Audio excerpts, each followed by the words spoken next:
శ్రీరామ రామ రామేతి రమే రామే మనోరమే సహస్రనామ తత్తుల్యం రామనామ వరాననే. దేశమంతటా రామనామం చెవుల్లో మారం రోగుతోంది. అయోధ్యాపురిలో రాముడు కొలువుదీరేందుకు సర్వం సిద్ధమైంది. రామ మందిర నిర్మాణం దాదాపుగా పూర్తయింది. ఎక్కడెక్కడి నుంచో విశిష్టమైన ముడి సరుకులతో రామయ్యకు స్వర్ణభరితమైన ఆలయాన్ని నిర్మించుకుంటున్నాం. భక్తుల కళ్ళల్లో ఆనందం, మనసులో ఆధ్యాత్మికం. ఈ నేపథ్యంలో రాముడి పాదుకలు సైతం తయారయ్యాయి. అవి మన భాగ్యనగరంలో తయారవటం విశేషం. రాముల వారికి స్వర్ణ తాపడంతో పంచలోహ పాదుకలు చేసి వాటిని రామ విష్ణు ముద్రలతో అలంకరించి పాదుకలు మధ్య పీఠానికి సీతమ్మ తల్లికి చేయించిన చింతాకు పథకం లాగే కాంతులీనుతూ ఉన్న ఆకుపచ్చ రాళ్లను అమర్చి ఇవాళే అవి అయోధ్యాపురికి బయలుదేరాయి. ఆ దాశరథుడి పాదుకల విశిష్టతను ఇప్పుడు తెలుసుకుందాం. దాదాపు 12.5 అంగుళాల పొడవు, 5.5 అంగుళాల వెడల్పుతో పంచలోహాలైన బంగారం, వెండి, రాగి, సత్తు, తగరాలతో చేసి దాదాపు 12 తులాల బంగారు పూతను పూసి చూడ చక్కగా చెక్కు చెదరకుండా 12 కిలోల 600 గ్రాముల బరువుతో రామయ్య తండ్రి పాదుకలను తీర్చిదిద్దారు మన హైదరాబాద్ బోయినపల్లి వాసి పిట్టంపల్లి రామలింగాచారి గారు.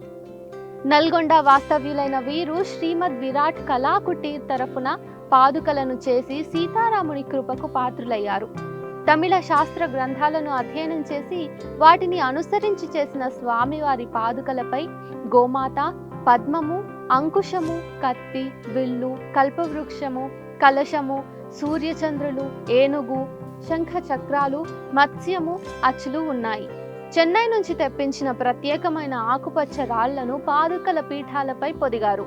ముందు పంచలోహాలతో పాదుకలు చేసి వాటి మీద ఇందాక చెప్పిన అచ్చులు పొందుపరిచి వాటి మీద పాదరసం సాయంతో బంగారపు రేఖలను త్రాపడం చేశారు.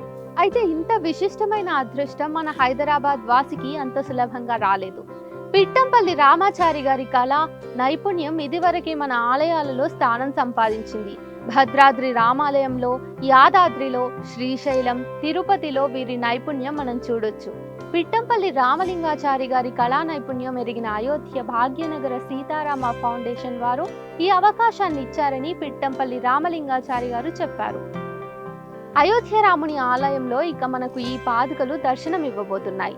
రామనామ జపం సర్వదా వినిపిస్తున్న సమయంలో జనవరి 22న అయోధ్య రామ జన్మభూమి ఆలయంలో ప్రాణ ప్రతిష్ఠ జరగబోతోంది. హైదరాబాద్ బోయినపల్లికి చెందిన Anuradha timbers international depot Ayodhya Rama మందిరానికి కావలసిన ద్వారాలను చేసి అయోధ్యకు పంపుతున్నారు. రామ జన్మభూమి అయోధ్య నగరంలో భవ్య రామ మందిరం నిర్మాణం పూర్తయి ప్రారంభోత్సవానికి సిద్ధంగా ఉంది.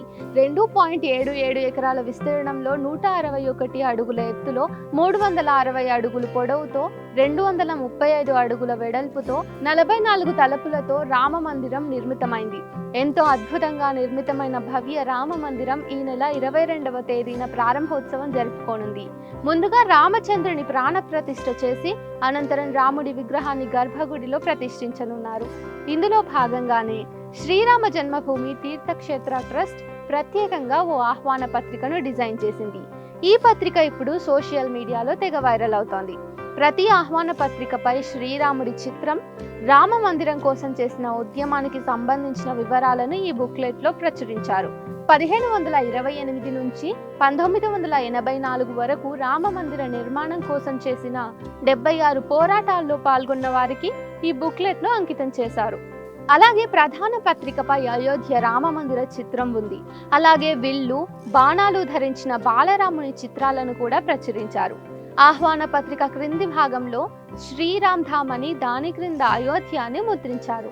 ఈ కార్యక్రమానికి ముఖ్య అతిథులుగా ప్రధాని నరేంద్ర మోదీ, ఉత్తరప్రదేశ్ గవర్నర్ ఆనందీబెన్ పటేల్, ఉత్తరప్రదేశ్ ముఖ్యమంత్రి యోగి ఆదిత్యనాథ్, ఆలయ ట్రస్ట్ అధ్యక్షుడు మహంత్ నృత్య గోపాల్ దాస్, ఆర్ఎస్ఎస్ చీఫ్ మోహన్ భగవత్ విచ్చేస్తున్నట్లుగా ఆహ్వాన పత్రికలో ప్రచురించారు. జనవరి 22 ఉదయం 11:30 అయోధ్య రాముని ప్రాణ ప్రతిష్ఠ పూజ ప్రారంభమవబోతోంది. అనంతరం ప్రధాని మోదీ మధ్యాహ్నం 12:30 ప్రముఖ అతిథులను ఉద్దేశించి ప్రసంగించనున్నారు. ఈ ఆహ్వాన పత్రికలను దేశవ్యాప్తంగా 7,000 మంది అతిథులకు అందజేయనున్నారట. ఆహ్వాన పత్రికను అందుకునే వారి జాబితాలో బిలియనీర్స్ ముఖేష్ అంబానీ, గౌతమ్ అదానీ, క్రికెట్ దిగ్గజాలు సచిన్ టెండూల్కర్, విరాట్ కోహ్లీ, సూపర్ స్టార్స్ అమితాబ్ బచ్చన్, రజనీకాంత్లు ఉన్నారు. వీరితో పాటు రామాలయ ఉద్యమంలో మరణించిన 50 మంది కరసేవకుల కుటుంబ సభ్యులు, దేశవ్యాప్తంగా ఉన్న 4,000 మంది సాధువులు ఉన్నట్లు ఆలయ ట్రస్ట్ ప్రధాన కార్యదర్శి చంపత్ రాయ్ తెలిపారు. ప్రధాన గర్భగుడిలో భగవాన్ శ్రీరాముని చిన్ననాటి బాలరూప విగ్రహం, శ్రీరామ్ లల్లా విగ్రహం ఉంటుంది. మొదటి అంతస్తులో శ్రీరాముని దర్బారు ఉంటుంది. రామ మందిరంలో 5 మండపాలున్నాయి. అవి నృత్య మండపం, రంగ మండపం, సభా మండపం, ప్రార్థన, కీర్తన మండపాలు. ఈ మండపాలన్నీ దేవతల విగ్రహాలతో అలంకరించనున్నారు. మందిరానికి తూర్పు వైపు సింహద్వారం గుండా 32 మెట్లతో గుడి లోపలికి వెళ్ళాలి. మందిరంలో వికలాంగులు, వృద్ధులు సౌకర్యార్థం ర్యాంపులు, లిఫ్టులు ఉన్నాయి. మందిరం చుట్టూ 732 మీటర్ల పొడవు, 14 అడుగుల వెడల్పుతో ప్రాకార గోడ నిర్మించారు. మందిరంలోని 4 మూలాల్లో సూర్యుడు, దేవి భగవతి, గణపతి, శివుడి ఆలయాలు ఉన్నాయి. ఉత్తరంలో అన్నపూర్ణమ్మ దేవాలయం, దక్షిణాన హనుమంతుని గుడి ఉన్నాయి. మందిరం సమీపంలో పురాతన కాలం నాటి చారిత్రక బావి సీతాకూప్ ఉంది. శ్రీరామ జన్మభూమి మందిర్ కాంప్లెక్స్ లో వాల్మీకి మహర్షి, వశిష్ఠ మహర్షి, విశ్వామిత్ర మహర్షి, అగస్త్య మహర్షి, నిషాద్ రాజ్, శబరిమాత, దేవి అహల్య మందిరాలు ఉన్నాయి.